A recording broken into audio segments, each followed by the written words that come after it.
didukung oleh Move on to Top Mochaccino Double Shot. Double nikmatnya. Selamat malam pemirsa, penjualan otomotif nasional di semester pertama tahun ini menunjukkan penurunan yang salah satunya dipicu ketidakpastian ekonomi global dan melemahnya daya beli masyarakat yang membuat masyarakat menahan diri untuk membeli mobil. Apakah penurunan penjualan mobil ini akan menjadi tren yang terus berlanjut? Apakah pemerintah akan memberikan insentif untuk menggenjot penjualan otomotif? Pemirsa, bersama saya Leona Samosir, inilah Top Ekonomi. Mobil baru sudah murah, kenapa masih lemah?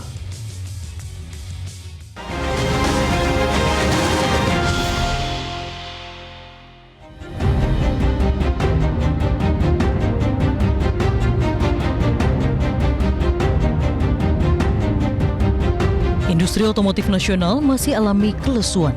Kondisi ekonomi yang pengaruhi daya beli masyarakat memukul sejumlah industri, salah satunya kendaraan beroda 4 ini.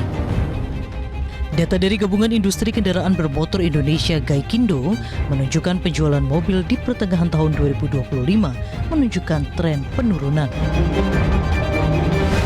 Pada bulan Mei 2025, penjualan mobil dari pabrik ke dealer tercatat sebanyak 60.613 unit, turun 15,1% secara tahunan dari jumlah sebelumnya sebanyak 71.391 unit.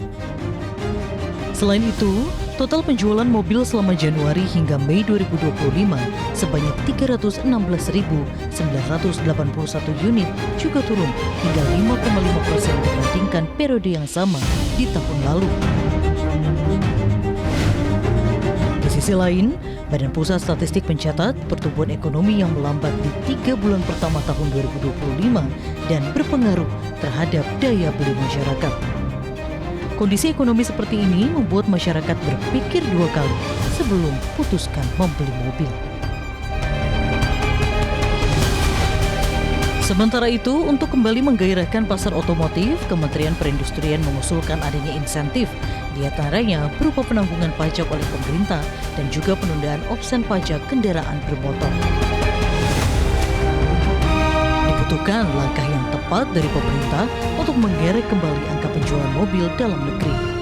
Jangan sampai industri otomotif yang termasuk dalam industri padat karya ini semakin terpuruk.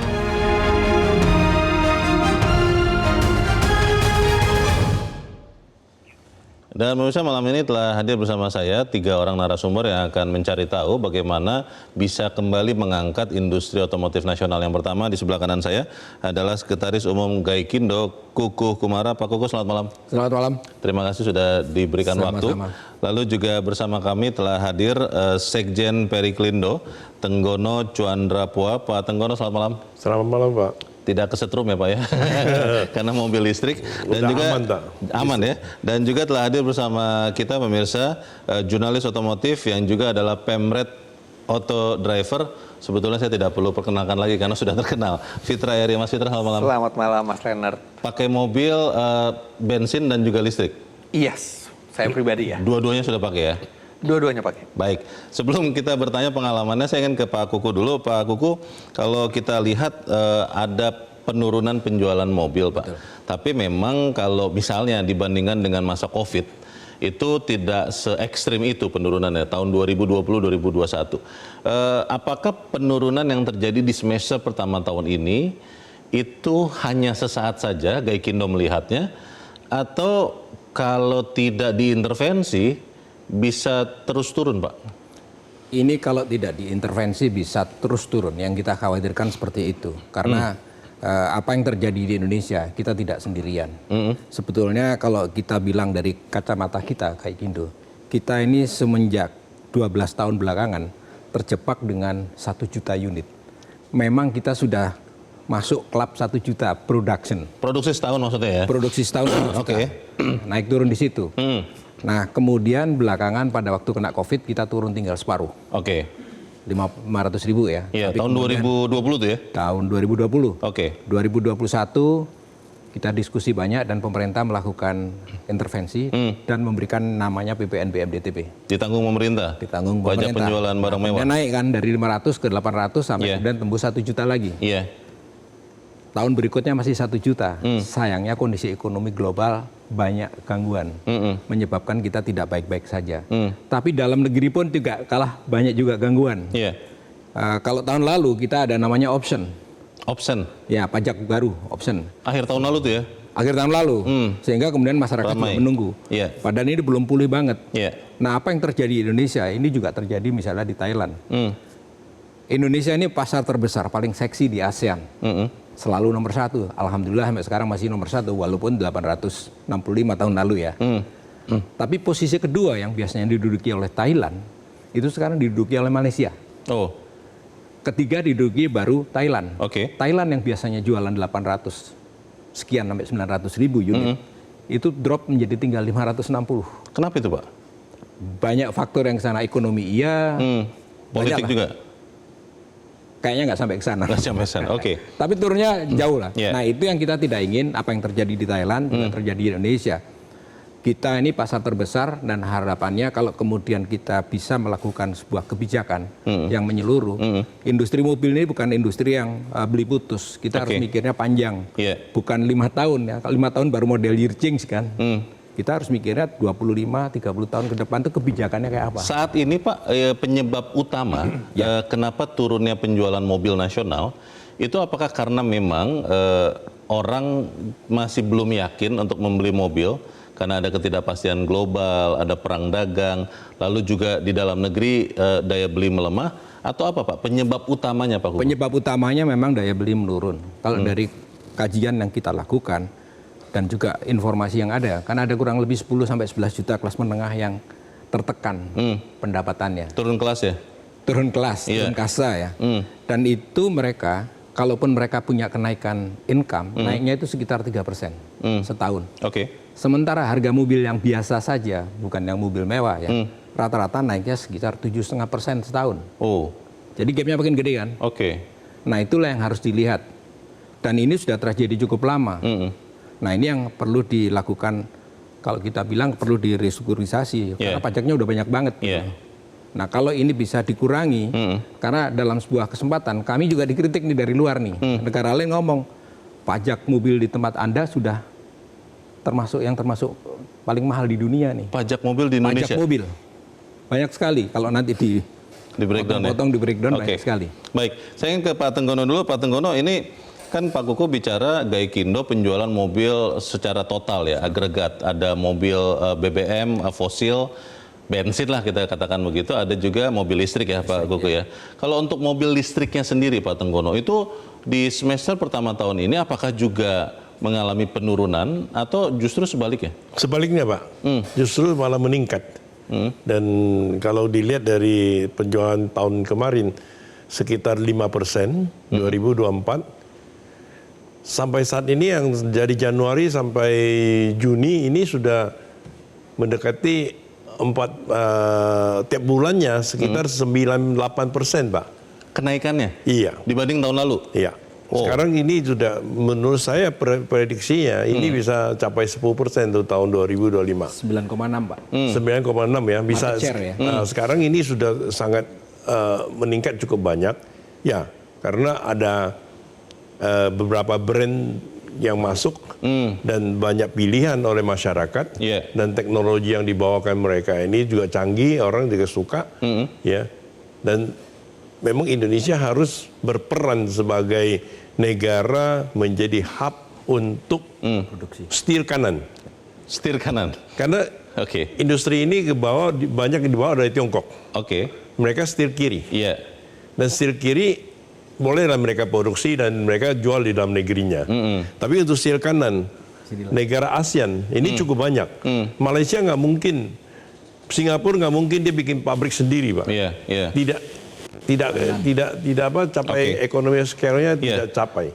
Jadi Indonesia lah bisa ekspor kepada mereka atau ke bahkan Australia. Produsen yang ada di Indonesia sudah ekspor ke Fiji. Pak Tenggono, ini harga mobil listrik yang Bapak katakan semester pertama ini penjualannya naik, itu di range harga berapa, Pak?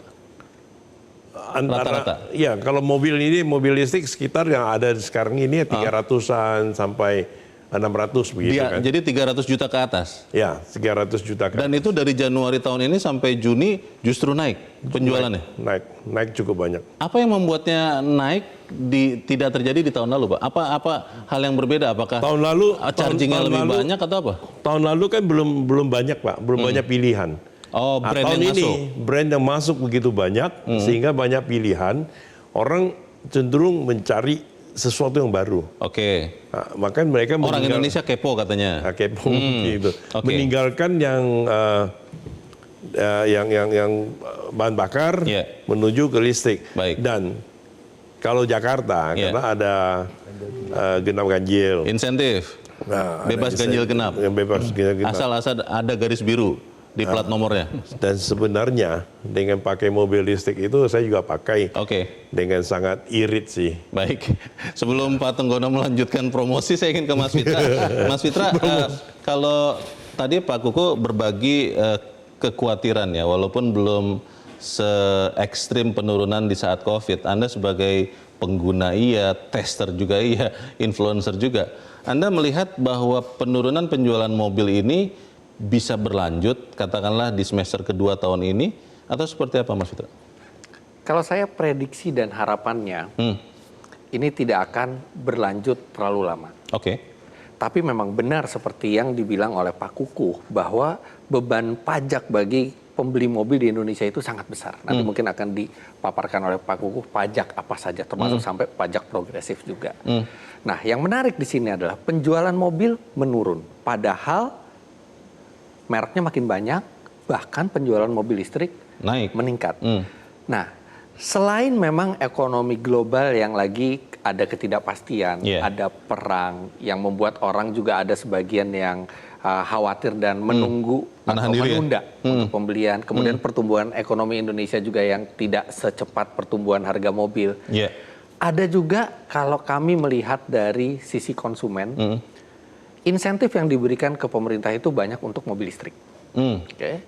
Dan itu efeknya adalah mobil listrik berkembang sangat baik. Iya. Bagi orang yang mampu, artinya tidak kekurangan daya beli. Kalau karena krisis ekonomi global kan itu orang yang tidak punya daya beli itu sudah mengurangi orang yang beli. Tapi bagi orang yang punya daya beli, tidak semua orang itu sudah yakin mau membeli mobil listrik. Di satu sisi, mobil listriknya harganya murah. Oke. Murah ini berapa? Pertama kali keluar mobil listrik itu yang kecil saja bisa di atas 500 juta rupiah. Iya, Sekarang iya. dengan bahkan ada yang di bawah 200 juta rupiah sekarang. Mulai ada ya? Iya.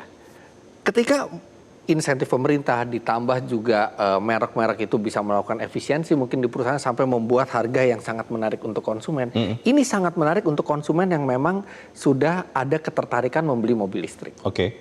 Bagi yang belum siap atau mungkin di daerahnya infrastrukturnya kurang bagus atau dia sendiri masih belum bisa menerima perubahan teknologi yang cepat, ini jadi dilematis. Mobil listrik ini murah, Oke. tapi saya nggak mau mobil listrik. Iya. Sedangkan mobil yang biasa jadi terasa kemahalan. Akhirnya mereka kita tunggu dulu deh, kita tunggu beli dulu deh. Kalau apalagi karena fenomena seperti itu, pabrikan mobil sekarang trennya menjual mobil yang baru kadang-kadang harganya bisa lebih murah daripada model sebelumnya. Oh. Yang ada model sebelumnya mengalami depresiasi yang besar. Iya. Wah, saya tunggu dulu deh kalau gitu. Ini beli mobil sekarang dianggapnya adalah ini berbahaya buat investasi di konsumen karena Karena harganya bisa cepat turun begitu? harganya bisa cepat turun. Khawatirnya begitu? Karena pertumbuhan mobil listrik luar biasa. Mobil listrik itu dari kita harus mengeluarkan di atas 500 juta rupiah. Itu tahun 2022 ya? 2021, 2022 ya. Sekarang tiba-tiba tereduksi bisa satu pabrikan mengeluarkan model yang lebih bagus, lebih besar, lebih canggih, lebih lengkap. Tapi lebih murah. Harganya lebih rendah.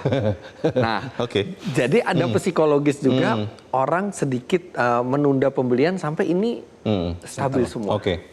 Apalagi insentif pemerintah sekarang terutama baru di mobil listrik. Yeah. Untuk orang yang memang minat beli mobil listrik itu menyenangkan, makanya penjualannya meningkat. Tapi buat orang yang belum siap mobil listrik, iya mereka malah jadi bingung. Penurunan penjualan itu Mas Fitra juga bukan hanya di mobil listrik malah naik ya. Ini kan yang sekarang sedang terjadi ini banyak di mobil bensin. Saya bahas sederhanakan begitu saja. Dan di kelas yang mobil sejuta umat ya, Yang Pak Kuku terjangkau ya. Yang terjangkau lah kita katakan begitu. Nah itu apakah memang karena melihat tadi kan kalau mobil listrik ada kendala keyakinan lalu infrastruktur. Kalau untuk mobil bensin ini apa yang terjadi? Oke, jadi orang rata-rata beli mobil bensin. Kalau kita lihat data kendaraan yang paling laku, itu aja. Sebenarnya bukan karena orang itu memang suka mobil itu karena mobil itu mungkin yang terbaik di kelasnya, tapi itu adalah investasi yang aman. Yang kalau dijual lagi harganya stabil. Nah, berarti lihat pabrikan dan merek tuh ya? Ya, sebagian bahkan mungkin sebagian besar orang membeli mobil memang mobil yang aman untuk investasi. Nah sekarang mobil-mobil yang populer dari top 5 pabrikan Jepang rata-rata ya. Kebetulan di tahun ini mereka belum melakukan perubahan generasi. Oke. Jadi mobil-mobil yang kita bilang sejuta umat ini sudah lama sekali umurnya. Sedangkan yang mendongkrak penjualan itu biasanya adalah ketika keluar model baru. Yeah.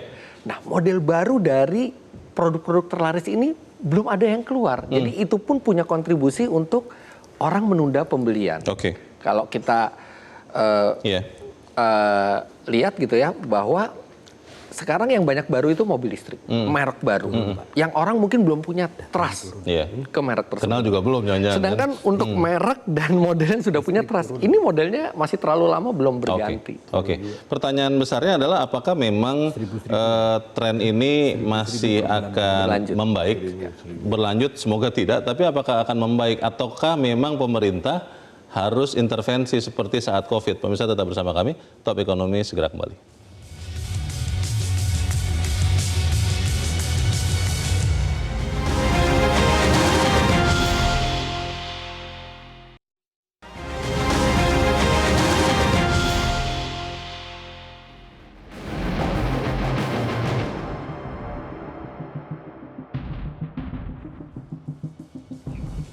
Terima kasih Anda masih bersama kami. Kita masih membicarakan bagaimana mengangkat kembali industri otomotif nasional. Pak Kukuh, kalau melihat data Pak, waktu COVID tahun 2021 itu PPNBM ditanggung pemerintah, diterapkan mulai Maret 2021 untuk mobil kapasitasnya awalnya 1.500 cc ke bawah, tapi kemudian dinaikkan ke 2.500 cc ke bawah, dan itu membuat diskon harga antara 15 sampai 30 juta rupiah per unit mobil.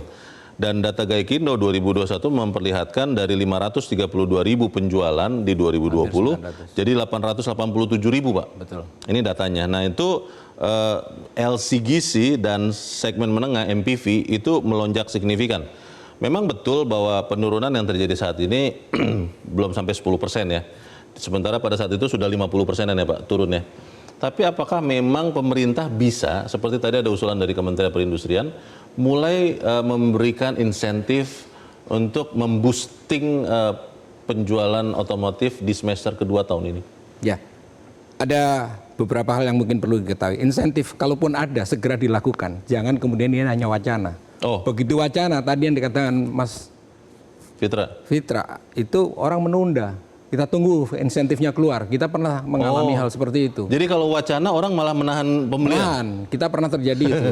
Jadi ada isu tuh, bulan Juni akan ada insentif. Nunggu terus tuh. Drop terus sampai akhir tahun akhirnya malahan. Pada saat itu akhirnya insentif ada? Tahun yang berikut yang tadi dikatakan PPN yang 2021 itu. Keluarnya 2021. Tapi ujungnya keluar kan. Itu merepotkan lah gitu. Jadi kalau memang ada insentif ya segera eksekusi. Ya, segera eksekusi. Kemudian yang menarik adalah jangan terlalu lama tadi. Nah, yang menarik lagi adalah insentif itu sifatnya kan temporer. Yang kita perlukan saat ini adalah yang lebih mendasar. Permanen, jangkanya panjang. Karena apa? Pelaku industri, prinsipal, itu ingin bisnisnya jangkanya panjang. Industri mobil itu bukan 5 tahunan yang saya katakan tadi kan. 20-30 tahun investasinya seperti apa.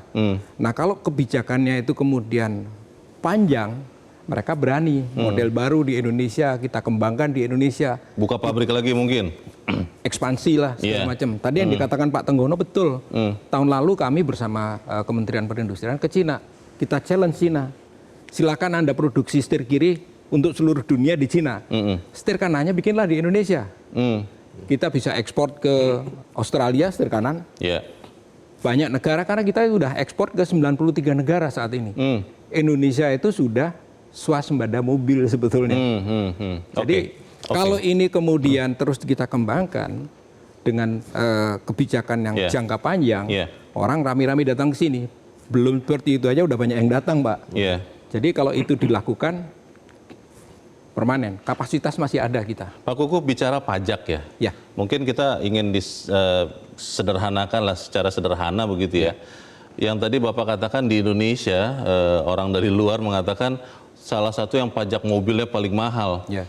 Itu gambarannya bagaimana sih Pak? Mungkin saya beri gambaran dengan menyebut mungkin sederhana aja ya. Mohon maaf menyebut merek, Pak. Itu Toyota Avanza itu kan dibuat di Indonesia. Avanza, oke. Avanza dijual di Indonesia, tapi juga diekspor. Kita ekspor ke Malaysia yang sekarang posisinya nomor 2. Di sana 1 tahun dia bayar pajak nggak sampai 5 juta, nggak sampai 1 juta. Tidak sampai 1 juta Tidak pajaknya sampai per tahun, Ya. pajak mobilnya. Pajak mobilnya. Yang dibuat di Indonesia tadi ya? Ya. Oke. Di Indonesia kita bayarnya 4 jutaan. Pajaknya. Ya, selisihnya berapa cukup banyak kan? Itu unitnya sama persis. Sama persis dong dibuatnya di sini kok. Oke. Hal itu juga terjadi mungkin ada yang dari buat di sini, diekspor ke Thailand. Pertanyaannya sama. Itu tapi kan begini Pak, dengan pajak-pajak itu kan sebetulnya juga menghidupi industri-industri turunannya. Betul. Kalau kemudian katakanlah misalnya yang tadi gambaran Avanza itu berapa sih Pak harganya Pak? Ini untuk gambaran kita saja. 300-an ya. 300-an juta. Sampai 300-an, 200 sekian sampai lah. 300. 200-an juta. Ya. Di Indonesia berarti pajaknya hampir 5 juta setahun. 4 juta, 4 jutaan. Kalau kemudian diturunkan, itu kan nanti berdampak ke hal-hal lain Pak. Bagaimana Pak? Begini, kalau diturun kita punya kapasitas produksi sekitar 2,2 juta. Kalau kemudian harganya relatif lebih terjangkau, data kami menunjukkan 70% orang Indonesia yang beli mobil itu adalah beli mobil yang dikatakan Mas Era tadi, Fitra tadi kan, di bawah 300 jutaan. Kalau ini lebih terjangkau lagi, makin banyak yang beli. Oke. Kalau makin banyak yang beli, produksi jalan terus, komponen jalan terus. Saat ini dengan kapasitas yang sekian, 1,5 juta orang kerja di sana. Iya. Itu yang di sekitar pabrikan-pabrikan itu kan ada Iya. kos-kosan, Iya. ada makanan, Multiplier efeknya ya. multiplier efeknya, asuransi, bengkel, banyak Leasing. sekali. Rasio kepemilikan mobil kita masih rendah. Jangan ngomong macet ya, karena kemudian rasio kita 99 mobil per 1.000 penduduk. Iya. Memang ada yang kemudian mengkritik, wah ini jalan macet. Saat kita sudah produksi mobil naiknya 5% setahun, jalannya waktu itu hanya numbuhnya nggak sampai Iya. 1%. Suka ketinggalan. Tapi kalau seperti yang 2021 terjadi Pak, PPNBM, pajak penjualan PPP. barang mewah ditanggung pemerintah, saat ini masih belum dong Pak? Masih belum perlu seperti itu?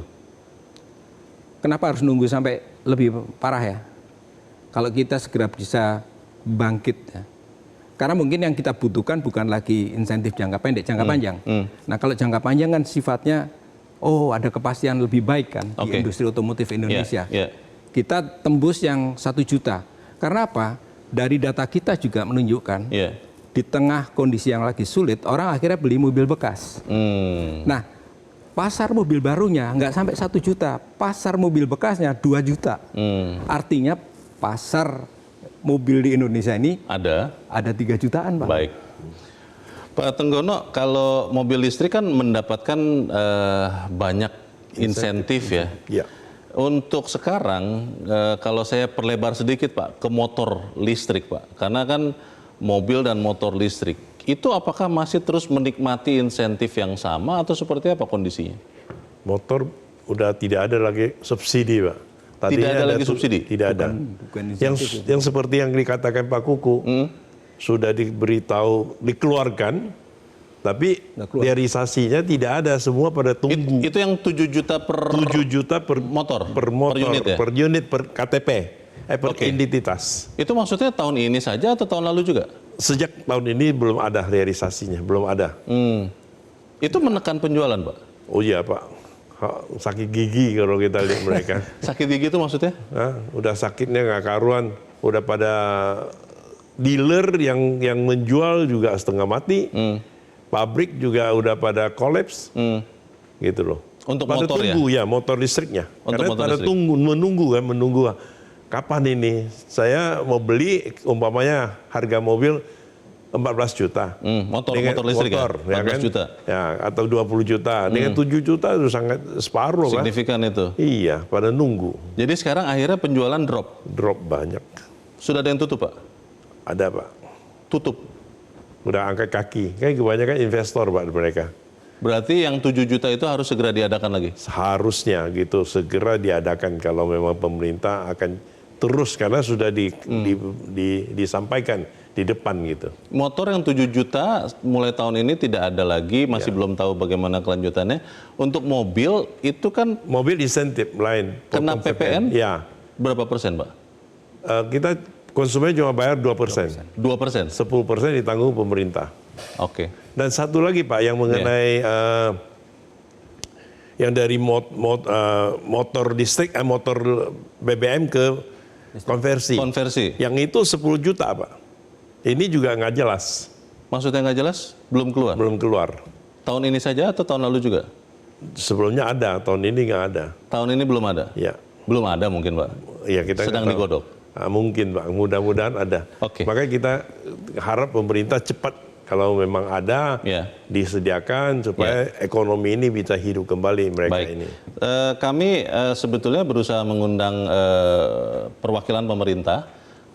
Salah satu yang terakhir kami coba undang adalah Direktur Jenderal Kebijakan Fiskal, tapi berhalangan hadir. Dan pertanyaannya adalah, apakah benar insentif atau potongan pajak itu yang diharapkan oleh konsumen? Nanti saya akan bertanya ke Mas Fitra, tapi kita harus jeda dulu pemirsa, dan tetaplah bersama kami. Top Ekonomi segera kembali.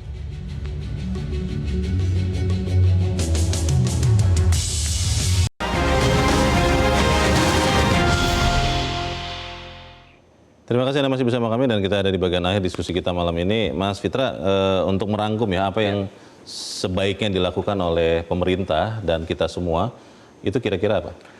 Kami sebagai konsumen sebenarnya posisinya enak kali ini. Karena banyak mobil ditawarkan murah, makin banyak produk baru, bahkan kami pun bisa menunda pembelian kalau misalnya kami ragu. Apakah harus membeli mobil atau tidak. Nah, tapi peran kami sebagai konsumen sangat penting untuk menjaga kelangsungan hidup industri otomotif. Karena tanpa kami membeli produk mereka, akan ada 1,5 juta tenaga kerja yang dipertaruhkan di industri otomotif. Nah, bagaimana menstimulus kami untuk bisa membeli mobil, itulah yang harus dipikirkan bersama-sama antara Gaikindo dan tentunya peran utamanya pemerintah. Nah, kalau saya sebagai jurnalis berbicara, salah satu kunci untuk membuat industri dan persaingan otomotif yang sehat adalah membuat regulasi yang memang mendukung pertumbuhan industri otomotif dan adil untuk semua, karena kita pengen semua merek itu ada di tanah air, dan konsisten. Karena benar seperti dibilang Pak Kukuh bahwa peraturan kalau diubah-ubah akan membuat orang itu tidak bisa investasi dengan yakin, tidak bisa membuat satu produksi yang efisien. Tapi ketika peraturan itu konsisten dan jangka panjang, itu akan membuat industri otomotif bisa membuat produk yang efisien, harga jual lebih rendah konsumen, bukan hanya dari negara tertentu, tapi mungkin dari semua negara bisa memberikan yang terbaik bagi konsumen. Dan ketika kami kembali membeli produk-produk otomotif itu, maka disitulah industri otomotif itu bisa bergulir kembali. Kita harap apa yang kita bicarakan di tempat ini memberikan sumbangan juga bagi pemerintah dan juga segenap stakeholders. Saya berterima kasih kepada Mas Fitra, kepada Pak Tenggono, dan juga kepada Pak Kukuh. Dan pemirsa, demikianlah akhir dari Top Ekonomi untuk malam ini. Saya Leonard Samosir, terima kasih, selamat malam, sampai jumpa.